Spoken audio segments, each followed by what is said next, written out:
ईश्वरः सर्वभूतानां हृदयेषु अर्जुन तिष्ठति भ्रामयन् सर्वभूतानि यंत्रारूढ़ानि मायया त्वमेव शरणं गच्छ सर्वभावेन भारत तत्प्रसादात् परम शांति स्थानं प्राप्यसि शाश्वतम। शाश्वत स्थान में हम अपने ही अंदर प्रवेश कर जाते हैं।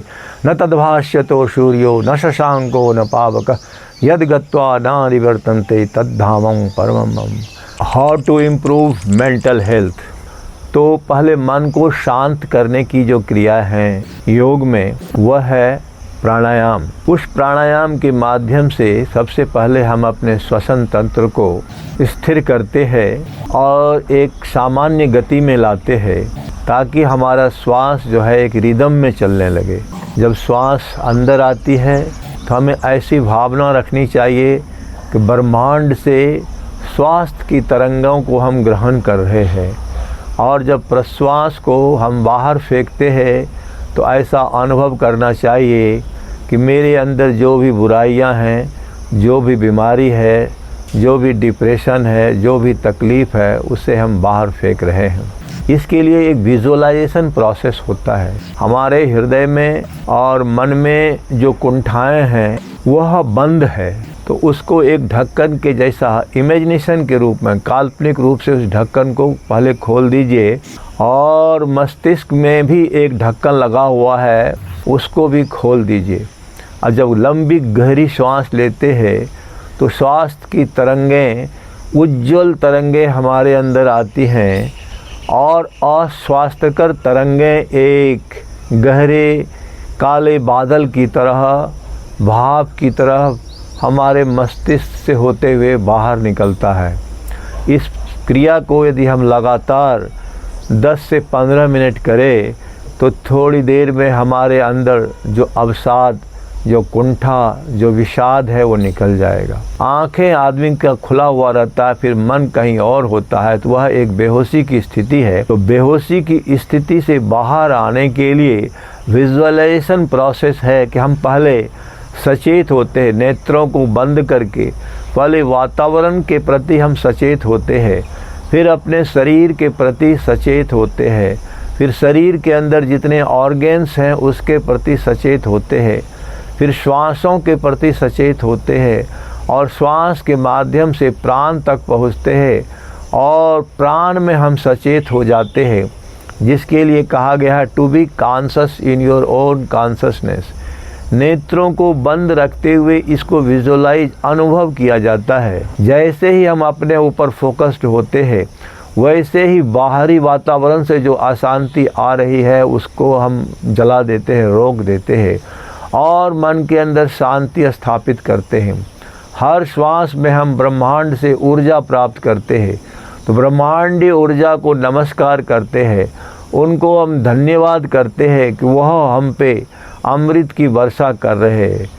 इस विधि को अपना करके सभी जो कोई भी अवसाद से ग्रसित है, जो भी मेंटल डिजीज से परेशान है, अनिद्रा से, भय से, परेशानी से, चिंता से, एंग्जाइटीज से, ये जितनी तरह की मानसिक व्याधियां हैं सबसे हम पार आ सकते हैं। भ्रामरी क्रिया के समय अपने ध्यान को त्रिकुटी महल में रखते हैं। अब अपने ध्यान को शून्य में ले जाए।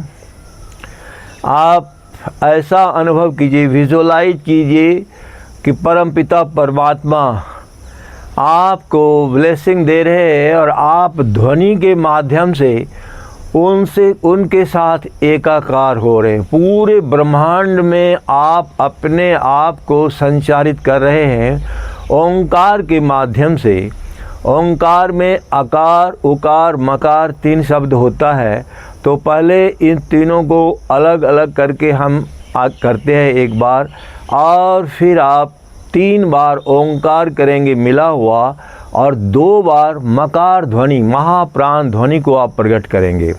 तो देखिए, इसमें पहले लंबी गहरी सांस लेते हैं, नेत्रों को बंद रखते हैं, और दृष्टि को एकदम बिल्कुल शून्य में ले जाते हैं, अपने शरीर से भी बाहर, मस्तिष्क से भी ऊपर।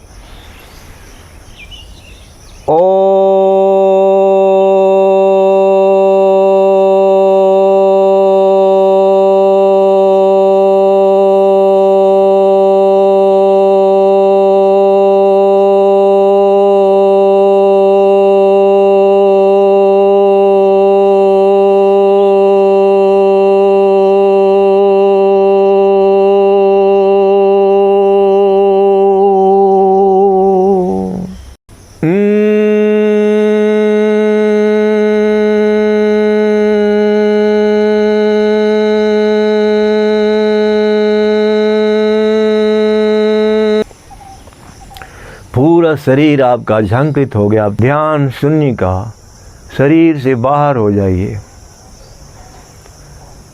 ऐसा विजुअलाइज कीजिए कि आप इस शरीर से बाहर हैं, आसमान में आप हैं, पृथ्वी के गुरुत्वाकर्षण से बाहर निकलते हुए तो शरीर अपने स्थान पे रहता है और चेतना फैलती जाती है। अंतरिक्ष में आ गए, अंतरिक्ष से पूरा ब्रह्मांड में एकाकार हम हो जाते हैं।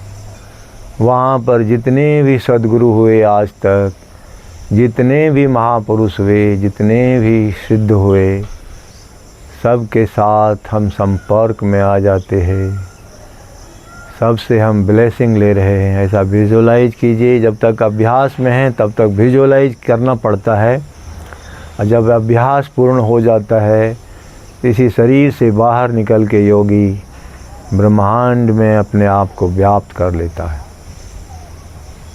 इसलिए सद्गुरु के लिए आता है, एकम नित्यम विमल हचलम सर्वधि साक्षिभूतम भावातीतम त्रिगुण रहितम सद्गुरुं तम नमामि। यह एक उच्चतम अवस्था है जो सद्गुरु कृपा से साधक यदि उसके अंदर फर्म डिटर्मिनेशन हो तो इस पद को वो प्राप्त कर सकता है। समस्त व्याधियों से हम दूर हो सकते हैं और इसकी शुरुआत होती है आहार से।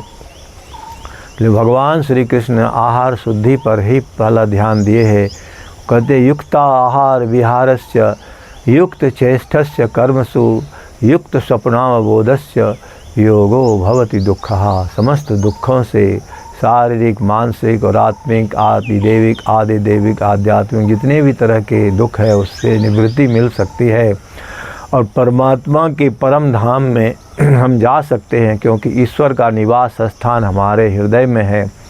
भगवान कृष्ण की वाणी गीता में आता है, ईश्वरः सर्वभूतानां हृदयेषु अर्जुन तिष्ठति भ्रामयन् सर्वभूतानि यन्त्रारूढानि मायया त्वमेव शरणं गच्छ सर्वभावेन भारत तत्प्रसादात् परम शांति स्थानं प्राप्यसि शाश्वतम। शाश्वत स्थान में हम अपने ही अंदर प्रवेश कर जाते हैं। न तद्भाष्यतो सूर्यो न शशांको न पावकः यद गत्वा न निवर्तन्ते तद्धामं परमं मम। अपने ही अंदर परम धाम है, लेकिन परम धाम की प्राप्ति करने के लिए पहले निश्चयात्मक बुद्धि चाहिए। पहले आपको विचार करना पड़ेगा कि हम संसार की में भ्रमित होके घूमते रहें या संसार से अपने मन को हटा के परमात्मा में लगाएं। यदि कोई बीमारी शरीर में है तो उसको वायुमंडल में बाहर फेंकिए, दूसरी बार नेत्रों को बंद रखते हुए दूसरी बार फिर रगड़िए। मन के अंदर यदि किसी के साथ ईर्ष्या द्वेष की भावना है, अभी भी किसी तरह का कलुषिता है तो उसको फेंकिए। जिससे क्षमा मांग सकते हैं उससे क्षमा मांगे और जिसको क्षमा कर सकते हैं क्षमा कीजिए। तीसरी बार हमारी चेतना पर जो अज्ञानता का मल है उसको हटाइए। हम विशुद्ध चेतना हैं, हम विशुद्ध आत्मा हैं, परमात्मा के सर्वश्रेष्ठ कृति है, परमात्मा के सबसे प्यारे संतान हैं। ऐसा भाव अंदर में लाइए। मैं सर्वश्रेष्ठ हूँ, मैं सबसे सुंदर हूँ, मैं सर्वशक्तिमान हूँ, मैं धन धान्य से परिपूर्ण हूँ, समृद्धि हमारे चारों तरफ है। हर तरफ हमारे लिए भगवान ने सुंदर सुंदर वातावरण बना दिए हैं। जहाँ कहीं भी मैं जाता हूँ वहीं मुझे आनंद प्राप्त होता है। जो कुछ भी मैं खाता हूँ वह सब अमृत है। जिसे भी मैं देखता हूँ वह सब भगवान है। मेरे चारों तरफ स्वर्ग है और मैं इस अनंत ब्रह्मांड में एक योगी हूँ, श्रद्धावान योगी हूँ। श्रद्धावान योगी होने के लिए भगवान कृष्ण ने आदेश दिया है अर्जुन को। अर्जुन की जगह पर हमें अपने आप को लेकर देखना चाहिए और श्रद्धावान योगी बनना चाहिए। सबको सादर जय श्री सच्चिदानंद।